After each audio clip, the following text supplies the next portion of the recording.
Hello guys, welcome back to my new video. आज हामी Joule's law of heating prove गर्न सिक्नेछौँ। Joule's law of heating भनेको H is equal to I square R T यो prove गर्ने। र यो प्रुभ गर्नको लागि सुरुमा हामीले एउटा सर्किटलाई कन्सिडर गरेको छौँ, जुनमा चाहिँ आई करेन्ट फ्लो गर्दैछ यो ब्याट्रीको हेल्पबाट।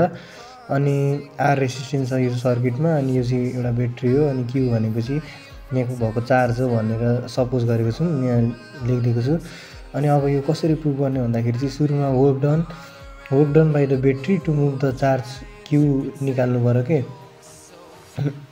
अब वर्क डनलाई डब्लु मानौँ, W is equal to V voltage into current हो कि। वर्क डन भनेको भी, वर्क डन भनेको चाहिँ भोल्टेज इन्टु करेन्ट 11मा पढेको थियो होला। W is equal to QV भनेर यही फर्मुला लगाएको मैले अहिले चाहिँ, W is equal to QV भन्ने।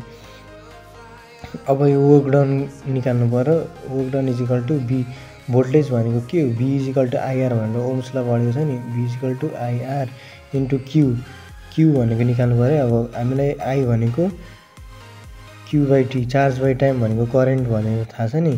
हो यस्तै चार्ज बाई टाइम भनेको करेन्ट भनेपछि चार्ज भनेको के हो, current into time I T, I into T भयो यो। अब यहाँ ल्याङ्ग्वेज चाहिँ के लेख्नु भन्दाखेरि the amount of work done by battery to move charge Q through the resistor in T time is given by भनेर लेखिदिनु के। ल्याङ्ग्वेज हल्का त लेख्नु पऱ्यो नि त। अनि अब I into I square RT, therefore work done चाहिँ आई स्क्वायर आरटी आयो यहाँ। अब work done I square RT आयो।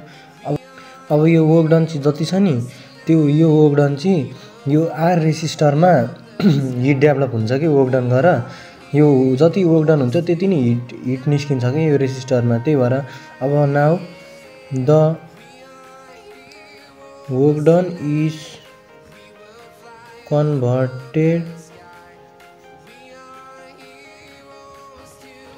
To heat in resistor R, therefore heat developed is equal to W, therefore H is equal to W कति छ, I square RT छ नि, I square RT हो। यही चाहिँ जुल्स ल अफ हिटिङ हो। यो एक्जाममा प्रुभ गर्नको लागि आउन सक्छ।